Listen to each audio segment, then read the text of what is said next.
O disparo veio antes do grito. Seco, curto, definitivo. O soldado Daniel nem percebeu que estava prendendo a respiração, até sentir o gosto metálico do sangue na boca. Não era dele, ainda. A poeira levantou com a explosão cobrindo tudo. Visão, som, razão. Contato à frente. Alguém berrou no rádio, mas a voz falhou no meio da frase. Virou estática. O cheiro de pólvora queimava o nariz. O chão tremia. E no meio do caos, um corpo, imóvel, a poucos metros. Daniel tentou focar. Piscou várias vezes. A visão voltou aos poucos, como se o mundo estivesse sendo remontado pedaço por pedaço. E então ele reconheceu. Era o Rocha, o mesmo homem que 2 horas antes estava rindo dentro do caminhão, reclamando da comida fria e dizendo que quando voltasse para casa, ia pedir a filha em casamento na porta da escola só para fazer vergonha nela. Agora estava caído, sem se mover, sem respirar. Daniel sentiu o coração bater forte demais, forte como um soco por dentro. As mãos tremiam, mesmo segurando o fuzil. O treinamento dizia para avançar, para reagir, para manter a posição. Mas o corpo dele não obedecia, porque havia algo errado. Muito errado. O rádio voltou a chiar. Unidade Alfa, respondam. Temos civil na zona de tiro. Repito, civil na zona de tiro. Civil. A palavra atravessou a mente dele como uma faca. Daniel girou o pescoço devagar e viu uma criança, pequena, assustada, parada no meio da rua destruída, segurando um brinquedo sujo de poeira. Os olhos enormes, cheios de medo, olhando diretamente para ele.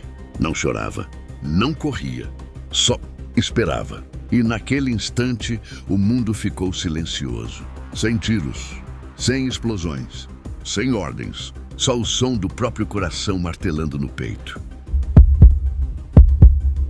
Ele sabia o que o protocolo dizia. Neutralizar a ameaça, proteger a equipe, não hesitar, mas também sabia de outra coisa. Se ele puxasse o gatilho, não haveria volta. Atrás dele, alguém gritou: Daniel, decide agora! O dedo dele apertou o gatilho. E foi exatamente naquele segundo que ele percebeu algo que ninguém mais tinha visto. Algo que mudaria tudo. Algo que explicava por que o Rocha estava caído no chão. E por que aquela criança não estava ali por acaso. Mas já era tarde demais para voltar atrás. O dedo de Daniel travou no gatilho. Não por medo, por instinto. Algo dentro dele gritava que aquilo estava errado. Muito errado. A criança não se mexia. Continuava parada, olhando fixamente para ele. O brinquedo pendia da mão pequena um carrinho de plástico, quebrado numa das rodas. Mas não era o carrinho, era o colete, grande demais para o corpo pequeno, pesado demais para ser roupa comum e inchado demais. O sangue de Daniel gelou. Bomba! Ele sussurrou quase sem voz. O rádio explodiu em gritos ao mesmo tempo. Afasta! Afasta agora! Possível homem-bomba. Não atire! Mas o caos já tinha tomado conta. Um dos soldados atrás dele entrou em pânico. Respiração acelerada. Mãos tremendo, olhos arregalados. Ela vai explodir, o soldado gritou. E então, bang! O tiro ecoou. Daniel sentiu o impacto antes mesmo de entender o que tinha acontecido. Um estampido seco, seguido por um silêncio pesado, pesado demais. A criança caiu, devagar, como se o tempo tivesse ficado lento só para assistir. O carrinho escapou da mão e bateu no chão com um som pequeno, frágil, quase inocente. Daniel virou a cabeça lentamente. O soldado que atirou ainda segurava o fuzil apontado, o rosto branco, os olhos cheios de terror. Ele tentou falar, mas a voz não saiu. Ninguém respirava. Ninguém se movia. Segundos se arrastaram. E então, nada aconteceu. Nenhuma explosão, nenhum clarão, nenhum som. Só silêncio. Um silêncio que esmagava. Daniel caminhou até o corpo da criança. Cada passo parecia pesar toneladas. O coração batia tão forte que doía no peito. Ele se ajoelhou.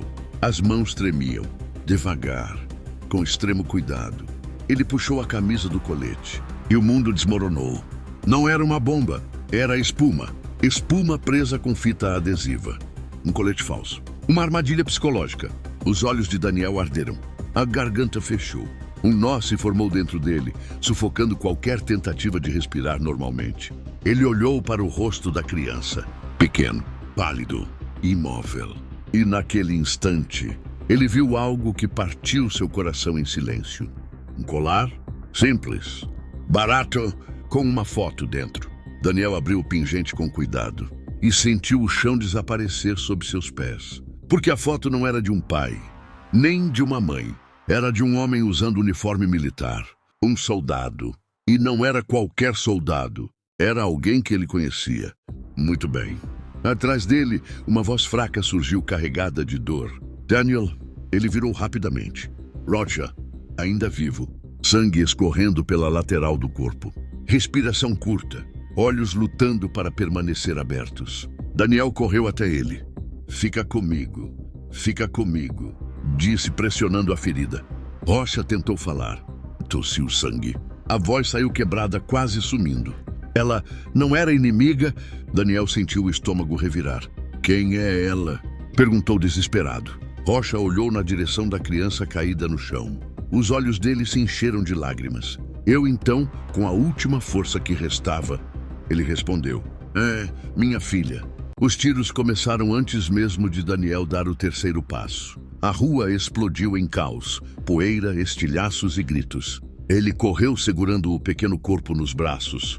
Não como soldado, mas como homem tentando salvar o que restava de dignidade. Alcançou o blindado e entrou ofegante. Lá dentro, o soldado que havia disparado tremia, olhando para as próprias mãos, repetindo que não sabia. Daniel não respondeu, só sentia um cansaço profundo. Então veio o silêncio. Cadê o Rocha? Perguntou o motorista. Daniel olhou para trás e viu. Rocha ainda estava na rua, caído, cercado pelos inimigos que avançavam lentamente. Ele gritou para voltar, mas o comandante negou. E se a gente voltar, todo mundo morre. Rocha, mesmo ferido, levantou a mão e fez um último gesto de adeus. Um disparo ecoou. E tudo acabou. Dias depois, o cenário era outro. Sem tiros, sem gritos. Apenas o vento soprando sobre duas pequenas cruzes de madeira, Rocha e Lívia. Daniel permanecia imóvel diante delas, carregando uma culpa silenciosa. Um oficial se aproximou e anunciou a decisão final. Ele seria desligado do exército por desobedecer uma ordem direta. Daniel não reagiu. Já tinha perdido demais. Antes de sair, o oficial entregou um envelope encontrado com a criança. Dentro havia um desenho simples, um soldado segurando a mão de uma criança. Acima, escrito com letras tortas. Obrigada por salvar meu papai. Naquele instante, Daniel entendeu. Meses antes, ele havia salvado Rocha em outra missão. A filha ouviu aquela história e passou a vê-lo como um herói. Por isso ela correu até eles. Por isso confiou. Daniel caiu de joelhos diante das cruzes, segurando o desenho com as mãos trêmulas. Na guerra, às vezes o maior peso não é o inimigo, é a memória.